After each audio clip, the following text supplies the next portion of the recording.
बड़वानी के अंदर कृषि कैबिनेट भगोरिया को राष्ट्रीय पर्व बना करके उसके आनंद के साथ भगोरिया हाट के इस आयोजन में भी हमारे सभी माननीय मंत्रीगण, साथ ही साथ भीलट देव के देवस्थान पर कई निर्माण कार्यों का लोकार्पण और खास बात किसान कल्याण वर्ष में कृषि कैबिनेट बड़वानी अंचल में पहली बार जो करने का निर्णय किया गया, उस परिप्रेक्ष्य में मैं राज्य की जनता को, क्षेत्र के नागरिकों को, स्थानीय बासिंदों को सबको बधाई देना चाहूंगा। और हमारे इस अंचल के अंदर जिस प्रकार से खेती, बागवानी, फलोद्यान सहित सभी प्रकार के हार्टिकल्चर के क्षेत्र में जो उन्नति हुई है, सच में यशस्वी प्रधानमंत्री श्रीमान नरेंद्र मोदी जी के उस संकल्प के बलबूते पर जब उनने सरदार सरोवर को भी जल की राशि के लिए नर्मदा के डैम के बनने के साथ हमारे पूरे नर्मदा अंचल के अंदर सभी प्रकार की जल परियोजना पूरी हुई और ये निमाड़ का सूखा बेल्ट जहां पलायन होता था, कठिनाइयां थी, आज पूरा हरा भरा और सबसे अच्छी खेती के लिए अब ये जाना जाने लगा है।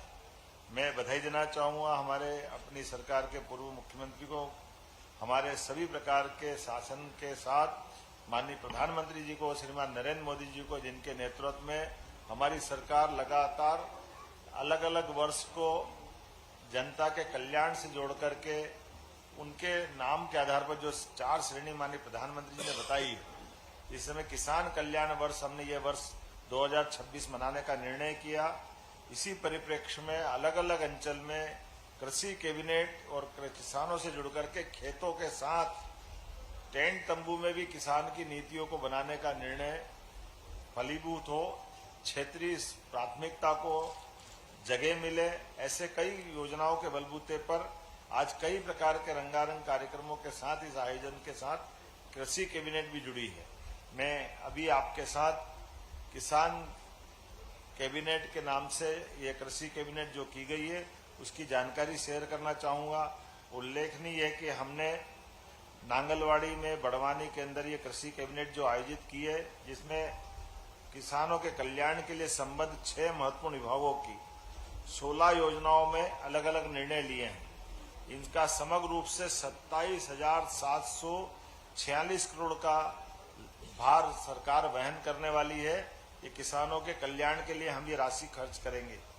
कृषि का 1, जिसमें अलग अलग विषय हैं, उद्यानिकी के 3, पशुपालन के 4, मछुआ कल्याण के 2, सहकारिता के 4, नर्मदा घाटी विकास के 2 प्रस्ताव इसमें शामिल है। नर्मदा घाटी विकास विभाग अंतर्गत बरला उद्वन माइक्रो सिंचाई परियोजना स्वीकृत की गई, जिसमें इस तहसील के 33 गांवों की 15,500 हेक्टेयर में सिंचाई होगी, जिसकी लागत लगभग 861 करोड़ रुपए के आसपास की है। इसी तरह 5 सेमल की सिंचाई परियोजना, जिसमें 5 सेमल तहसील के 53 गांवों के 22,500 हेक्टेयर की सिंचाई इस क्षेत्र में होगी, जिसकी लागत लगभग 1208 करोड़ की आने वाली है। ये कैबिनेट के मैंने संक्षेप में प्रस्ताव बताए हैं। अलग अलग विभागवार अगर 27,746 करोड़ को मैं बताना चाहूंगा। उल्लेखनीय है कि कृषि किसान कल्याण विभाग में 3,502.48 करोड़ की राशि खर्च होगी। उद्यानिकी एवं खाद्य प्रसंस्करण की 3 योजनाएं, जिसमें 4,263 करोड़ रुपए से लगाकर 0.94 अर्थात लगभग 4,264 करोड़ के आसपास की राशि खर्च होगी। पशुपालन एवं डेयरी विकास की 4 योजनाओं में 9,508 करोड़ के आसपास की राशि इसमें खर्च होगी। मछुआ कल्याण मत्स्य, इसके 2 योजनाएं हैं, जिनके लिए 218.50 करोड़ की राशि इसमें खर्च होगी। सहकारिता विभाग की 4 अलग अलग योजनाएं हैं, जिनके माध्यम से 8,186 करोड़ की राशि का व्यय हमारे वित्त विभाग पर आएगा। नर्मदा घाटी विकास विभाग के माध्यम से 2,067.97 अर्थात 2,068 के आसपास ये पूरी राशि, जिसका कुल योग 27,746 करोड़ का होगा।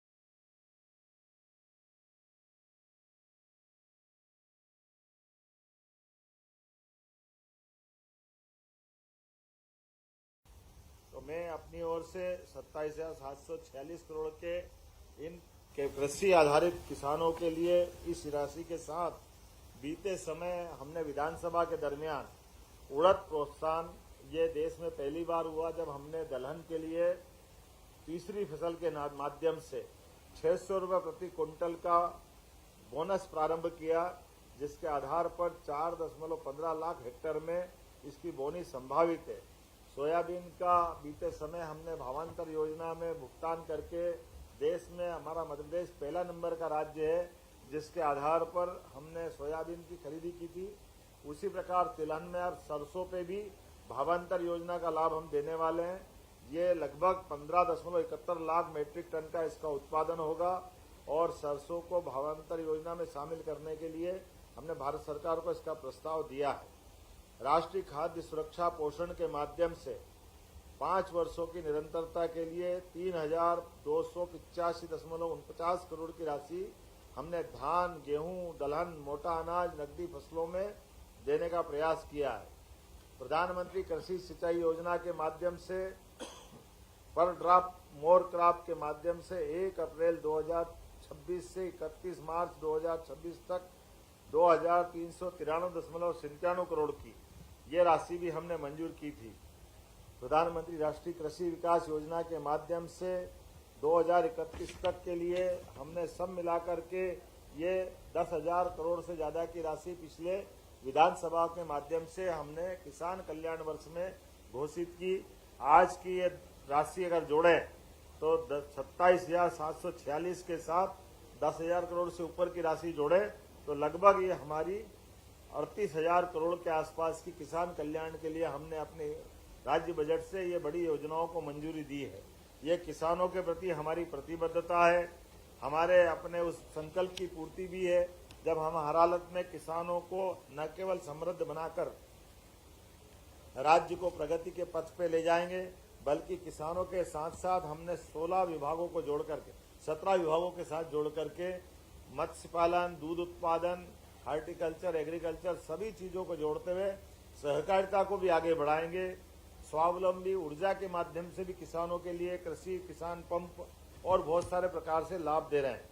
जब मैं आपसे इस तरह की बात कर रहा हूं तो ऐसे में यहाँ बड़वानी के अंदर आज हमने सवेरे भीलड़ देव भगवान की दर्शन करने के साथ भीलड़ देव के निर्माण कार्यों का लोकार्पण भी किया और इसे एक तरह से पर्यटन का केंद्र हम इसको बनाने वाले हैं। भविष्य में और भी कई प्रकार के कामों की मंजूरी यहाँ हम देते जाएंगे। भगोरिया उत्सव आदिवासी अंचल का अद्भुत त्योहार समान होता है जो भगोरिया हाट के नाम से जाना जाता है। ऐसे में बीते वर्ष हम आए थे तो कई सारी योजनाओं की घोषणा की थी। मुझे इस बात की प्रसन्नता कि आज हमने भगोरिया पर्व में की गई घोषणा पान सेमल और वारना दोनों को इसी कैबिनेट में पूरा करके सच्चा वादा पक्का काम, ये हमारी सरकार की पहचान, इस संकल्प की पूर्ति की है। मैं ये भी बताना चाहूँगा बीते समय फरवरी में गए साल महारानी अहिल्याबाई का ये परिक्षेत्र है। ऐसे में हमने अहिल्या माता के नाम पर कैबिनेट निमाड़ के महेश्वर अंचल में की थी। इस वर्ष ये हमने नांगलवाड़ी में बड़वानी के अंदर पहली बार की है। ऐसे में मुझे कई सारी चीजें लोगों को बताई गई कि यहाँ पर केला, मिर्च, आम, सब्जियां इसका लगभग 30,660 से ज्यादा हेक्टेयर में उत्पादन हो रहा है और फूड प्रोसेसिंग की भी बड़ी संभावना है। औद्यानिक फसलों के उत्पादन में भी वृद्धि होगी तो प्रोसेसिंग मार्केटिंग को बढ़ावा देने के लिए क्लस्टर विकास में अधोसंरचना विकास, cold storage, grading, packing, salting, औद्यानिक फसलों की भंडारण क्षमता बढ़ाने के साथ साथ मूल रूप से नई आधुनिक सब्जी मंडी की आवश्यकता है। तो मैं आपके माध्यम से घोषणा करना चाहूँगा कि बड़वानी के अंदर सभी प्रकार के किसानों की फसलों के लिए नए प्रकार के आधुनिक सब्जी मंडी बनाई जाएगी ताकि किसानों को उनकी उपज का उचित दाम मिले और प्रोसेसिंग के माध्यम से राज्य में समृद्धि आए। इसी प्रकार से हमारे बड़वानी के पाटी सूक्ष्म उद्यम सिंचाई परियोजना के माध्यम से कई प्रकार की संभावना है, जिसके लिए हमने 2026-27 में माइक्रो इरिगेशन के सिस्टम के आधार पर लगभग 5,940 हेक्टेयर में इस सिंचाई का हमने निर्णय लिया और उसके आधार पर 7,986 किसानों को इसका लाभ मिलेगा, जिसके आधार पर वो कृषि कल्याण वर्ष में अपने फसल का उत्पादन बढ़ा करके आत्मनिर्भर होने की दिशा में बढ़ेंगे। एक और सुझाव आया है, कृषि कल्याण वर्ष में बड़वानी में खेतिया कृषि उपज मंडी को आदर्श उपज मंडी बनाया जाए, ताकि खेतिया मंडी के कपास और मक्के की जो प्रमुख खेती है इसमें भी इसका लाभ मिले। इसमें लगभग 10 करोड़ की लागत आएगी। इस खेतिया को भी हम कृषि उपज मंडी बनाने की घोषणा कर रहे हैं। इसी के साथ साथ बड़वानी जिले के 25 किसानों को प्राकृतिक खेती का मास्टर ट्रेनर बना रहे हैं। उल्लेखनीय कि मध्य प्रदेश देश के अंदर एकमात्र ऐसा राज्य है जो अपने प्राकृतिक खेती के लिए सब पूरे देश में जाना जाता है। ऐसे में हमारे यहाँ और प्राकृतिक खेती को बढ़ावा मिले, ऐसे में 25 किसानों को मास्टर ट्रेनर बना करके प्रदेश के बाहर प्रशिक्षण में भेजने का निर्णय भी हमारी सरकार के द्वारा लिया जा रहा है। ऐसे में इन मास्टर ट्रेनर के बलबूते पर निमाड़ और निमाड़ के बाद बाकी क्षेत्रों में भी यही क्रम जारी रहेगा। कृषि कल्याण वर्ष में ही हम बड़वानी क्षेत्र के बीज निगम प्रक्षेत्र बजट्टा खुर्द में 50 एकड़ को आदर्श प्रक्षेत्र बनाने वाले हैं, जिसके आधार पर फसलों के नवीन किस्म की उच्च गुणवत्ता के बीजों का उत्पादन कर ये किसानों के लिए बड़े मददगार होगा। मछुआ कल्याण मत्स्य विकास, उल्लेखनीय कि हमारे पास के नर्मदा सरोवर जलाशय में डूब प्रभावित मछुआ बड़ी संख्या में निवास रहते हैं। ऐसे में हमारी इनकी आजीविका को संवर्धन देने के लिए हमारी एकीकृत मत्स्य उत्पादन नीति 2026 के माध्यम से 5000 केजों के माध्यम से हम अत्याधुनिक एक्वापोनिक्स और hydroponics integrated fish farming, fish cum duck, poultry, agro, बागवानी आधारित इको टूरिज्म को बढ़ाते हुए सभी प्रकार के लोगों की आय बढ़े, ताकि हमारे जो विस्थापित भाई बहन हुए हैं उनको इस नए क्षेत्र के माध्यम से भी मदद मिले। कहने के लिए तो बहुत कुछ है, लेकिन होली का पर्व भी है और हमारे यहाँ राज्य के अंदर दूरस्थ अंचल से हमारे द्वारा ये अपने सारे मंत्रियों ने अपना समय निकाल करके होली के अवसर पर इस भगोरिया के आनंद के साथ कृषि कैबिनेट में भी हिस्सा लिया। मैं उनका भी आभार मानता हूँ। आप सबने बहुत बेहतर प्रबंधन किया, उसका भी आनंद है। और निमाड़ के इस अंचल से हमारा राज्य बहुत बड़ा है। इतने बड़े राज्य के अंदर इतनी बड़ी आबादी और भौगोलिक एरिया के अंदर ऐसे कई और अच्छे स्थान हैं, उसमें ये बहुत सुंदर स्थान बड़वानी। पहली बार हमारे कई लोग आए, मैंने सबसे निवेदन किया कि वो अपने क्षेत्र से, अपने परिवार वालों से, सबके साथ भी यहाँ आते रहे, ये मैंने निवेदन किया और सब लोगों ने इससे सहर्ष स्वीकृति दी। मेरी अपनी ओर से इस प्रेस ब्रीफिंग में करीब करीब सारी बातें आ गई। अब कोई आवश्यक प्रश्न हो तो आप में से, जनता के साथ किसानों से जुड़ा विषय, खासकर भगोरिया पर्व के साथ अब भगोरिया में भी जाने वाले हैं, इसलिए उसको ध्यान में रखते हुए क्वेश्चन रखें। जल्दी मत करो, इधर लाओ।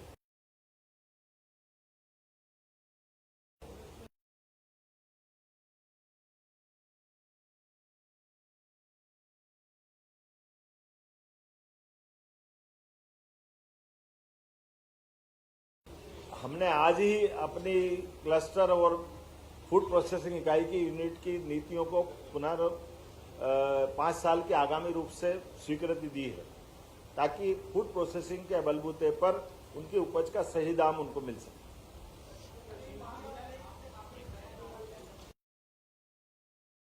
कृषि महाविद्यालय जोड़ दो, एग्रीकल्चर अलग से कॉलेज नहीं खोल रहे। हमारे जो कॉलेज है, सामान्य विश्वविद्यालय जैसे आपके टंटियामा में यूनिवर्सिटी है, वही एग्रीकल्चर खोल दिया। कई आने वाले समय में महाविद्यालय में एग्रीकल्चर सब्जेक्ट हम खोलने वाले हैं। तो एक तरह से इसकी हमारी भूमिका बन चुकी है कि हमारे यहाँ राज्य के अंदर कृषि के विद्यार्थियों को तैयार करने के लिए एग्रीकल्चर, हार्टिकल्चर, तो इसको इस तरह से ट्रेंड करें। बताओ।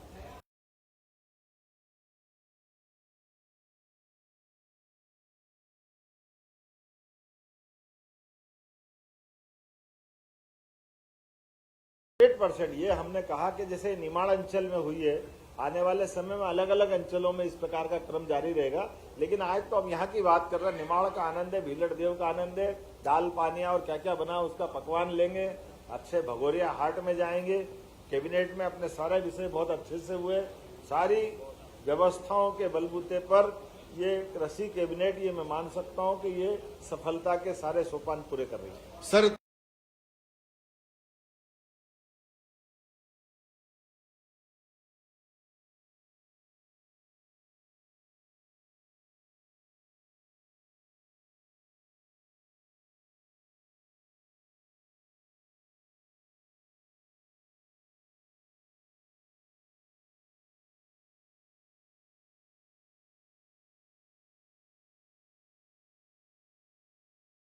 ये हमारा जो आपने मेरे प्रश्न का उत्तर भी आप ही ने दे दिया। ये जो हमारी एक तरह से इसे स्थान पर माने हमारे सारे उप मुख्यमंत्रीगण, मंत्रीगण सबने कहा है कि वो सब पहली बार आए। तो ये डेस्टिनेशन का मतलब ये है कि हम एक दूसरे स्थान से परिचित हों, वहाँ की सारी अच्छाइयों को जाने, तो हमारे इस पूरे राज्य में इस प्रकार के प्रयोग का ये लाभ मिलेगा। बीते समय हमने रीजनल इंडस्ट्री कॉन्क्लेव की थी, उसका भी लाभ मिला था। तो एक एक करके ये इससे सारे क्षेत्र में सब चीजों की जानकारी आए, और जब ये आते हैं तो स्वाभाविक रूप से पर्यटन भी बढ़ेगा, पर्यटन के साथ व्यापारिक गतिविधि भी बढ़ेगी। हमारा ये महाराष्ट्र और गुजरात के पास वाला बेल्ट, ऐसे समय में इस पे पर्याप्त ध्यान देने के लिए, और साथ ही साथ आदिवासी अंचल के प्रति हमारा सम्मान भी है। कांग्रेस वर्षों तक आदिवासियों के वोट तो लेती रही, लेकिन न तो भगोरिया को राष्ट्रीय पर्व किया, न आदिवासी अंचल में सिंचाई का रकबे में उन्होंने कोई काम किया। वो एक वोट की राजनीति करते थे। लेकिन कोई बात नहीं, हम तो अपना बड़ा मन करके होली के अवसर पर उनको भी शुभकामना देते हैं, बधाई देते हैं। लेकिन हम अपने उस निर्णय के प्रति प्रतिबद्ध है कि हम समग्र क्षेत्र में सभी वर्गों को साथ लेकर के आगे बढ़ना चाहते हैं। इसमें हमारे अनुसूचित जाति, जनजाति, ओबीसी, सामान्य वर्ग, सबके साथ, सब समाज को लिए साथ आगे है बढ़ते जाना। छोटे छोटे दो